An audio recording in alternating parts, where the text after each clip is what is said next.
माझ्या पायाच्या त्रासामुळे मी खूप वैतागलेलो होतो. मला कोणत्याही दवाखान्यात गेल्यानंतर माझ्या आजारावरती तसं निदान तसं निदान झालेलं नव्हता. मी बऱ्याच ठिकाणी फिरलो.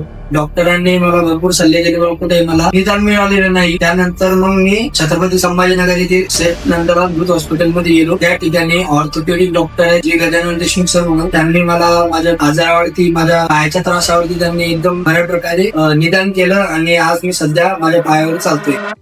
तर नमस्कार, मी अभिषेक काशीनाथ पवार, चिखली तालुक्यातील कोलाड या गावचा आहे. मला ग्राउंड मध्ये बॉक्सिंग करायचो, तर मला 2-3 वेळेस माझा पाय हा मुडपलेला होता अँकल मधून. मला भरपूर त्रास व्हायचा, मला चालताना त्रास व्हायचा, मला उभं राहता येत नव्हतं, रात्रीला झोप येत नव्हती. त्यानंतर माझा कन्सल्ट म्हणजे doctor Gajanan sir Deshmukh sir म्हणून, त्यांच्याकडे माझा संपर्क झाला आणि त्यांनी माझ्या पायावरती एकदम बेस्ट प्रकारे उपचार केले आणि सध्या मी माझा बॉक्सिंगचा खेळ खेळतोय, ग्राउंडला जातोय, मला कोणत्याही प्रकारचा त्रास नाही. तर तसेच अद्भुत हॉस्पिटल यांचे मी आभार मानतो आणि डॉक्टर गजानन देशमुख सर यांची मी आभार मानतो की माझ्या आजारावरती त्यांनी चांगल्या प्रकारे निदान दिलं. धन्यवाद.